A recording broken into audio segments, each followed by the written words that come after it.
Oo, pero ikaw bilang isang ama ng Pilipinas, hindi lang dapat ano, walang kinalaman ng gobyerno diyan. Hindi gobyerno 'yan. Yung ganito tinawagan ko si ganito, tinawagan ko sa ganyan. Pagiging sign niya ng ano, ng pagiging weak leader. Yun nga yung ano ko mga bossing, yung ibabalikan ko yung kaninang sinabi ko na this past few days I got saturated. Talagang ayoko, parang alam mo yun, ayoko mag-vlog sa sobrang dami ng issues. Parang biglang napagod ako, kaka-scroll na gano'n. Tapos nakikita ko mga bossing, puros yung mga pare, pukin ng ina niyan. Yung mga pages ng mga pare. Oo, the holy page, mga ganun. Putang ina, mga pare, nagsasalita tungkol sa gobyerno, mga puking ina ng mga yan.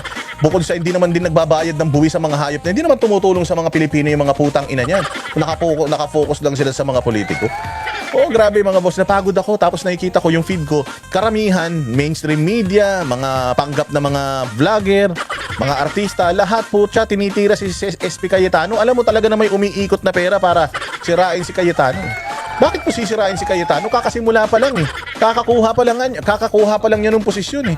Hindi pa nga siya nakakapaglagay ng mga committee chairman sa mga importanteng committee diyan sa Senado, tapos pinagbibitiw na nila. Hindi pa man nakakapagsimula magtrabaho, pinagbibitiw na nila. Wala pa nga kahit ni isang hearing eh. Samantalang si Ping Lacson nang tagal-tagal na nung flood control na mga hearing diyan sa Senado, hindi na nga natapos-tapos, hindi na nga natuloy-tuloy, tapos hindi sila nagagalit.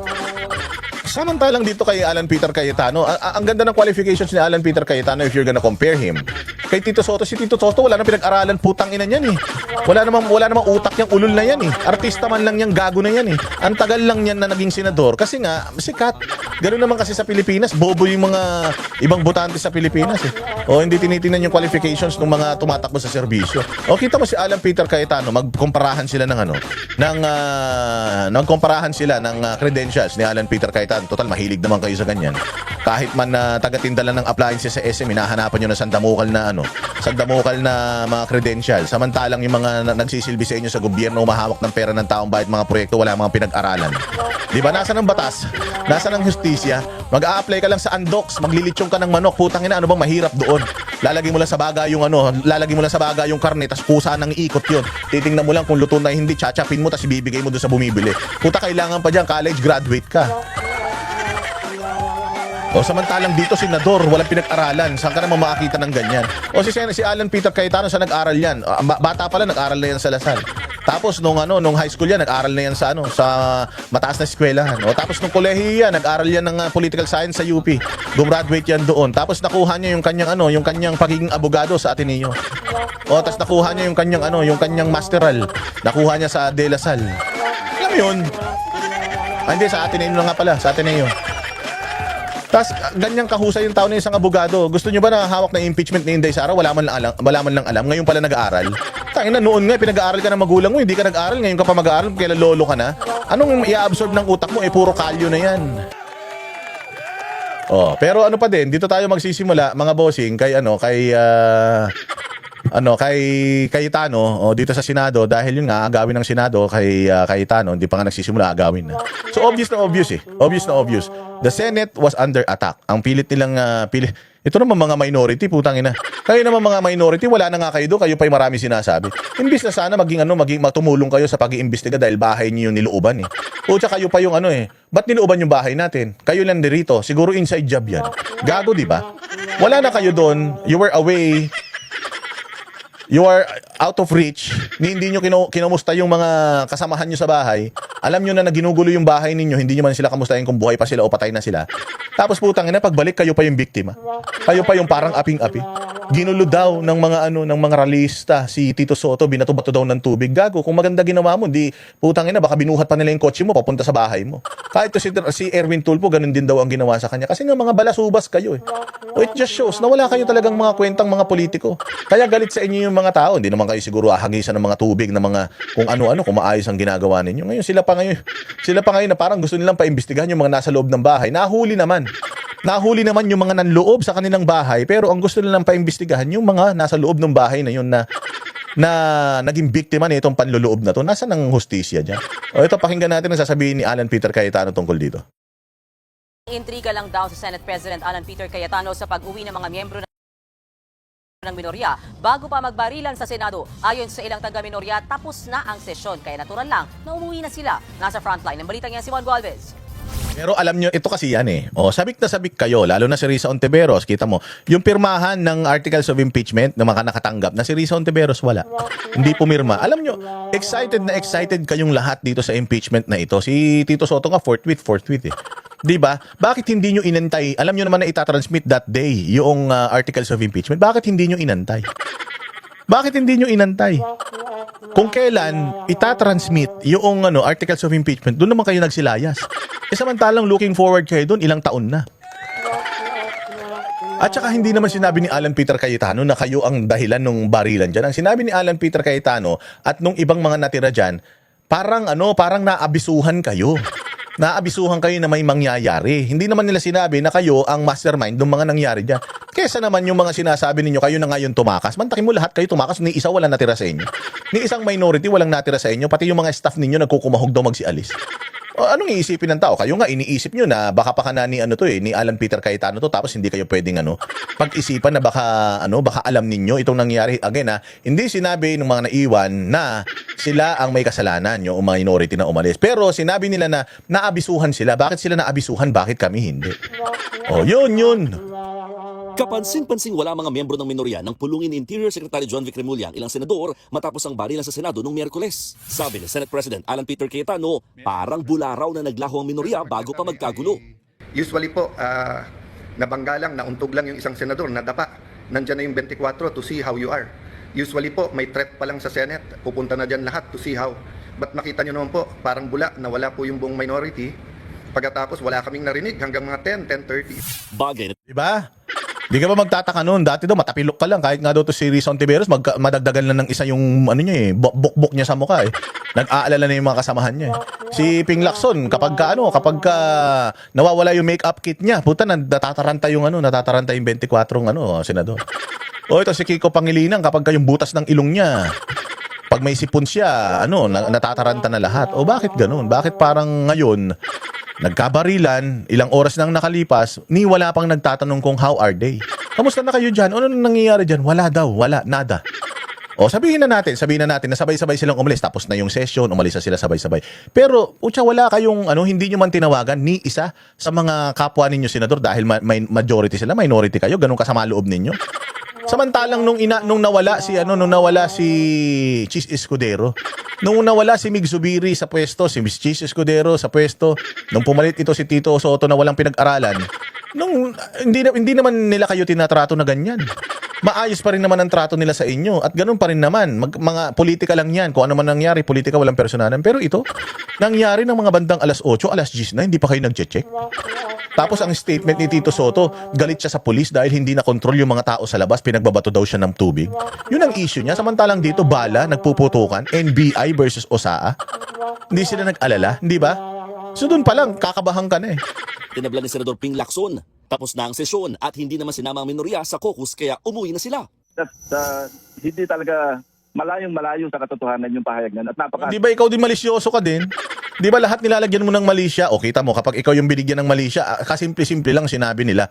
Parang inaabisuhan sila eh. Nagmamadali sila, umuwi lahat sila, wala natira kahit isa eh. Nagkataon. Na pag-alis nila, boom, biglang nagkaroon ng ganitong gulo. Parang parang nasabihan talaga sila eh. O nakita nila na nandiyan dyan na yung NBI, o nandiyan dyan na yung NBI, papasukin kayo, kailangan wala na kayo dyan. Para silang naabisuhan ng ganun eh. Hindi naman sinabi na alam nila. O hindi naman sinabi, maaaring naabisuhan lang sila na kailangan na nilang umalis, pero hindi naman sinabi na mastermind sila. O kasama sila dyan sa mga nagpaputok ng baril. Wala namang ganun. Ba't nagagalit kayo? masyado siya. Totoo naman, umalis naman talaga kayo bago putukan eh. Totoo naman, anong iniiyak mo? Buti sana ko hindi, anong sinabi nilang umalis, dito ako.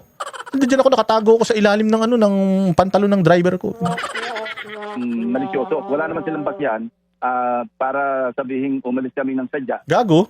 Walang basyan para umalis kayo ng sadya. Hindi naman kayo binuhat siguro palabas dyan. Sadya nyo naman talaga kayong umalis. Kusang loob naman talaga kayong umalis dyan. Oh.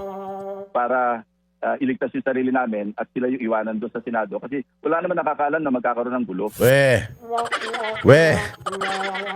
Walang nakakaalam na magkakaroon ng gulo. Paano walang nakakaalam na magkakaroon ng gulo? Noong pa lang nandiyan kayo sa session hall, kayo na sa plenaryo pa lang, nakita na yung presensya ng NBI dyan na dapat wala sila dyan. Nagdi-drill na sila ng nagdi-drill na sila sa pinto ng pagitan ng GSIS at ng Senado. Paano nyo sasabihin na hindi magkakagulo? Nagre-report na sa inyo yung bagong USAA. Paano nyo sasabihin na hindi magkakagulo na hindi nyo alam na magkakagulo?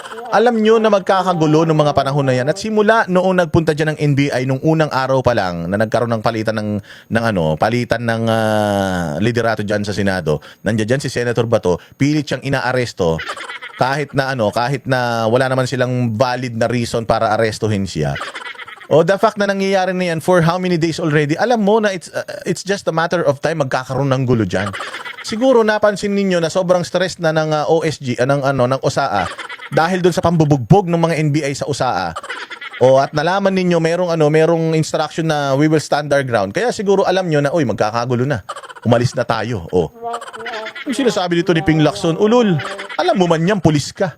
Ang inang niya, nagmamaang-maangang ka na naman. Hindi namin alam. Hindi ninyo alam kung anong eksaktong mangyayari, pwede. Pero alam nyo na magkakagulo ulit during that time dahil nandiyan dyan ng NBI sa vicinity. At alam namin na may mga nagsabi sa inyo na talagang umalis kayo dyan. Kasi tingnan mo naman, napakasinungaling ni Matibag. Lahat ng mga binigay ni Matibag na statement nung araw na yan mismo, sumabog lahat sa pagmumukha niya dahil sa dami ng mga CCTV footages at videos na nagkalat sa social media. Pinabla rin ni Lacson ang pahayag ni Cayetano na under attack o inatake ang Senado. Sinabi naman ni General Mau Aplasca na siya yung unang nagpaputok ng warning shot. Oo. So pag under attack, inattack ka, ikaw ang pinaputukan. Diba ganyang katarantado si Ping Lacson? Imagine mo bahay mo. Diyan ka nakatira. Pinasok ng masasamang loob yung bahay mo. Wala ka doon. Ang sinisi mo yung mga nandoon sa bahay nyo.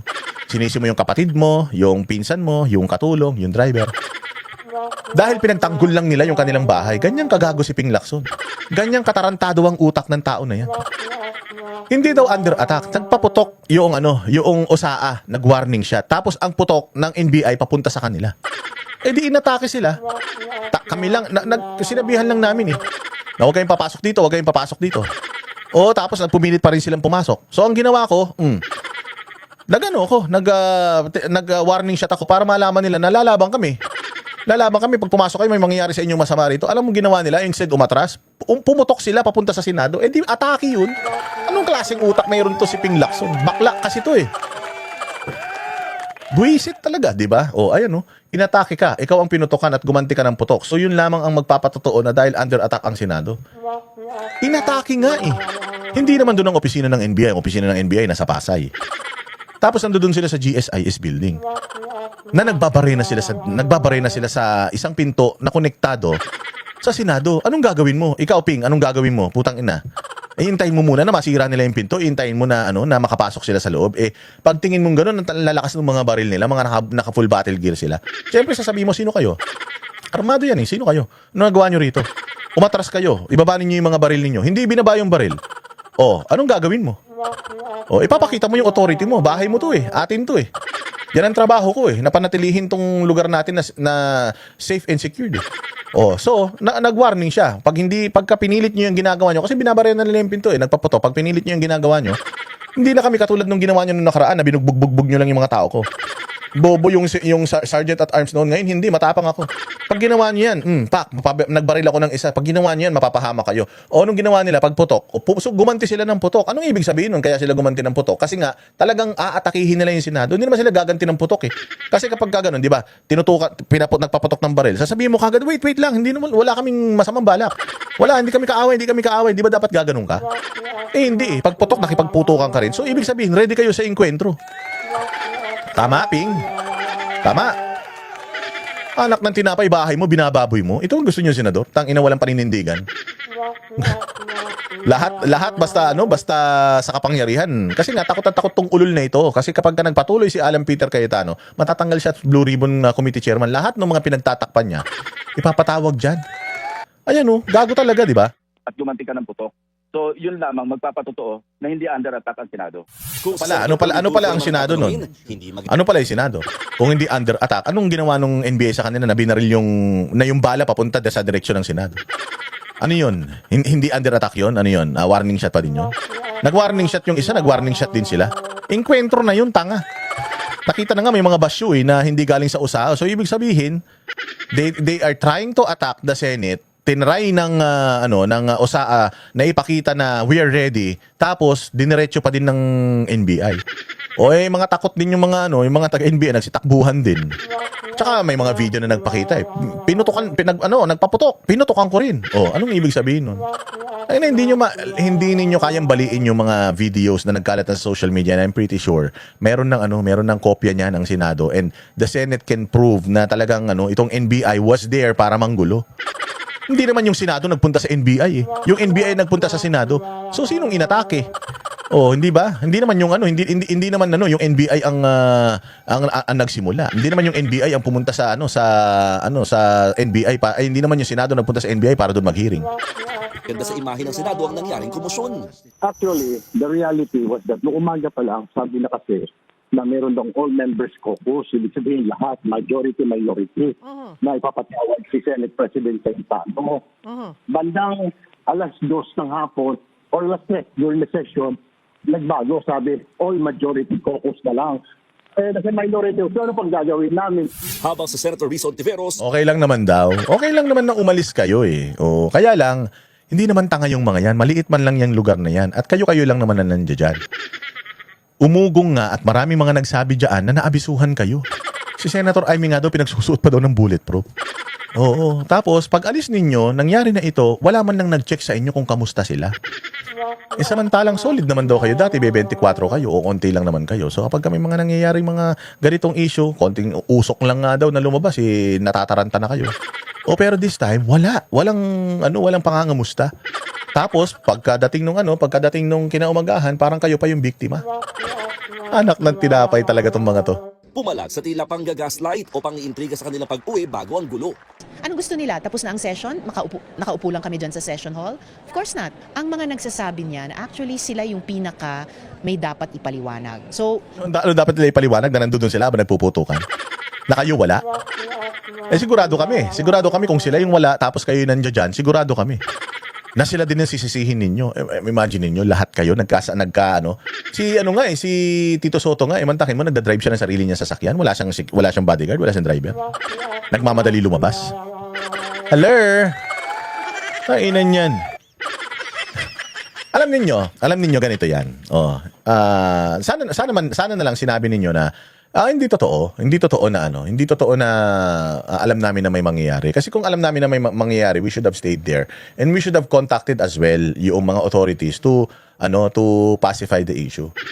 Kaya lang ang problema, umaatake kayo pabalik eh. Ang simple lang naman nung bait na ginawa ni Amy Marcos. Sabi lang naman ni Amy Marcos, feeling namin may nag-abiso sa kanila. Parang feeling namin na alam nila na may mangyayari, hindi man itong ganito kalala, pero mukhang may nag-abiso sa kanila. Sasabihin lang naman nila wala nag-abiso sa amin kasi sobrang importante rin ng Senate sa amin. Kaya hindi pwede na itong mga ganitong nangyari papabayaan namin mangyari. Kasi kung alam namin na magkakaganito, alam namin na magkakaputukan, hindi kami aalis. Kasi solid ang kahit naman magkakagalit kami sa politika, magkakasama pa rin kami sa isang tahanan eh. So hindi namin gagawin. Pero ang ginagawa nila, nagka-counter-attack sila. Sila nga dapat may pagpaliwanag. Tangina, nakita nyo yung mga itsura ng mga habang nagpuputukan dyan. Putya, nagpapatay sila ng ilaw, nagla-live sila para ma-update ang taong bayan. Kasi nga, anytime baka may mangyari sa kanilang masama. At pag may nangyari sa kanilang masama, at least alam ng taong bayan kung ano nangyayari. Di ba? Kayo, anong sinasabi ninyo? Ay, baka inside job yan. Baka staged yan. So para lang mailigtas ninyo yung sarili nyo at magmukhang pinay-fake news kayo, sisirain ninyo yung bahay nyo. Yung integridad ng bahay ninyo. Hindi ba? Pwede naman sabihin na hindi totoo yun. Nagkataon lang din talaga na umalis kami sabay-sabay. Pero hindi totoo yun. But we are really concerned and we are really sad about what happened to the Senate. Hindi dapat mangyari ito. And we really have to investigate yung mga gustong pumasok, yung mga nagpaputok, o yung mga hindi nyo na dinadagdagan na sila ang dapat magpaliwanag. Yung majority yung dapat dito kasi parang parang staged ito. Ayaw na inaakusahan kayo tas nag-aakusa din kayo. Ang ina ninyo mga kayo masyado kayong mga iyakin eh. gaslighting sila sa ganyang pangingintriga. Sa tingin ni Senate President Cayetano, may ibang intensyon ng minorya kasabay ng ginagawang investigasyon. Sa halip do kasi na dumamay, mas abala raw ang minorya para mapatalsik ang kanyang liderato. Sakto. Sa nangyari sa Senado, dapat nag-alala na kayo. Okay, pero ang pinalalabas ngayon, Alan Peter Cayetano is not a good leader. Paano ang good leader? 3 araw pa lang. Hindi nyo binigyan ng pagkakataon para nung Speaker of the House naman niya sa Congress, ang ayos-ayos naman ng Kongreso. Hindi nyo pa siya binibigyan ng 1 linggo, hindi nyo pa siya pinapabuelo, hindi na siya magaling na leader. Kumpara nyo naman yung utak ni Cayetano kaysa dito kay Tito Soto na puros ano lang, angas lang ang meron. Kayo po sa minority, mas importante sa inyo ang 2028, mas importante sa inyo ang Senate presidency, kaso sa buhay ng mga kasamahan nyo. O sige, tanggapin ko na yun. Tanggapin ko na kung meron utak pulbura, meron din utak politiko, but you're willing to see the Senate that way, and you're willing to join the narrative, to flip the narrative to say that since I got there, magulo ang Senate. Una nang umugong ang isyong planong palitan si Cayetano bilang Senate President. Ayon naman kay Ontiveros, may iwasan daw sana ang gulo kung nakipagtulungan na lamang si De La Rosa sa mga otoridad. So ibig sabihin, sinasabi dito ni Risa Ontiveros na ang punot dulo ng gulo na ito ay si De La Rosa. Kung sana si De La Rosa sumuko na lang, hindi sana nagkaroon ng ganito, hindi yun. Wala na ito kay De La Rosa. Kaya sino pa yan? Kaya si De La Rosa, kasi Poncio Pilato pa yan. Hindi na doon ang issue. Ang issue dito, yung bahay nyo binaboy. Dahil kay De La Rosa, so ibig nyo sabihin, hanggat nandiyan dyan si De La Rosa, tuloy-tuloy yung panggugulo dyan. Kaya umalis si De La Rosa dyan. Kasi ayaw na ni De La Rosa ng magulo ang Senado, ayaw na ni De La Rosa na madamay. Nakita ng De La Rosa na you will go at any length. Oo, you will not stop at nothing until makuha niyo siya. So tama yung sinabi ni Risa Ontiveros na si Bato De La Rosa ang reason kung bakit nagkaroon ng gulo diyan. Kung bakit lumabag sa protocol batas itong mga gustong umaresto sa kanya. Ngayon ang sinasabi ni Risa na kung sana sumuko si Bato, di tapos na. So ibig sabihin kung halimbawa hanggang ngayon nandiyan si Bato, sinusugod-sugod pa rin ang Senado hanggang ngayon. Pumapayag kayo na binababoy ng NBI ang Senado? Mas mataas ang NBI sa Senado? Di ba? So dito pa lang malalaman mo na na talagang mukhang may pakana nito yung minority. Bakit? Para masisi sila. Kasi nung wala naman si Bato diyan maayos naman ng Senado eh. Nung hindi pa naman Senate President si Bato, maayos naman ng Senado. So ang gawin natin, sige guluhin natin, tapos isisi natin sa kanila. Wala naman tayo doon. Wala naman kami diyan ba't kami sinisisi nyo? Ganyan yung mga tarantadong tao. So ibig sabihin talagang sinadya nila yan. Ako naniniwala na ako ngayon na baka sinadya talaga nilang guluhin yung Senado para dahil alam nila na may isisisi kay Bato, isisisi kay Cayetano. Hindi ba? I'm so sad and ashamed to know pinagtatawanan ng ating mga kababayan na ngayon na ang mga eksena mula pa nung Lunes. Gago, pinagtatawanan kayo. Pinagtatawa kababayan na namang ginamit mo, ulul ka. Tangina ka, muntik kang hindi manalo. Hindi ka representante ng majority ng mga Pilipino. Nasa number 12 ka eh. Ang inan to, kapal ng muka. Tapos ngayon, tatakbo ka pang presidente. Puta, hindi ka mananalo, madam. Siguraduhin mo yung bukbok sa mukha mo, bibilangin mo yan hanggang magkaroon ka na naman ng chances para tumakbong senador sa Pilipinas. 6 na taon niya, 3 taon. 3 taon ka matitingga. Ano sinasabi mong mga kababayan pinagtatawanan? Matagal na tayong pinagtatawanan. Hindi lang ng mga kababayan natin, pati ng mga ibang bansa. Mantakin mo, nagnakaw ang mga magulang ni Bongbong Marcos, tapos binoto pa natin ulit si Bongbong Marcos na nagnanakaw ulit ngayon, di umano. Adik pa. Ang ina ninyo, tapos pinababayaan ninyo kayong mga nandiyan sa mga dating galit na galit sa mga Marcos. Ang babait nyo ngayon sa mga Marcos. Hanggang yung Nagtatawanan na tayo noon pa. pangkaguluhan at karahasan nung Miyerkules. Sa mahabang panahong ginagalang na Senado ay ginawang parang firing range lamang. Tapos, anong ginawa mo? Anong ginawa mo? Ginawang firing range yung Senado. Anong ginawa mo? Wala. Ang ginawa ko, napapress ko na ko, tapos inisi ko yung mga kasamahan ko na naiwan doon, na muntik nang mamatay. Dahil dyan sa barilan na yan. Babalita mula sa Tarantado eh. Ganyan kagago yung mga yan. Hindi pa man tumatagal. Kaya nga ako nananawagan ako sa mga senador natin.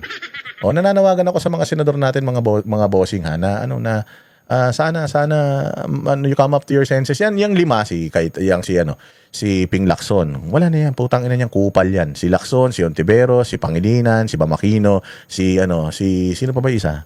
Basta yung mga senador niya, si Risa Ontiveros, yan yung mga ulul na yan. Wala nang pag-asa yan. Pero yung iba, yung sila JB Ejercito, sila Lito Lapid. Si Lito Lapid, naniniwala pa ako dyan na matinong utak niyan.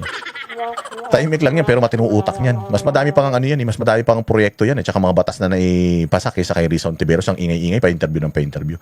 Wag na kayo sumama dito sa mga ulul na ito. Yan, tsaka sila Tito Soto, wag na kayo sumama sa mga 6 yan, 6 lang naman yan. Wag na kayo sumama dyan, umalis na kayo dyan at mag-focus na tayo sa problema ng bayan, di ba? Dami tayong problema ng bayan, focus tayo doon. For the past 6 months, from last year to now, ang dami ng krisis na kinakaharap natin. Wala na kayong nagawa dahil sa pamumulitika eh. Halos kalahati ng mga termino ninyo na ubos na sa kakapolitika eh. It's about time na ibalik nyo naman sa taong bayan yung serbisyo. Yung mga bumoto sa inyo, it's about time na i-prioritize nyo naman.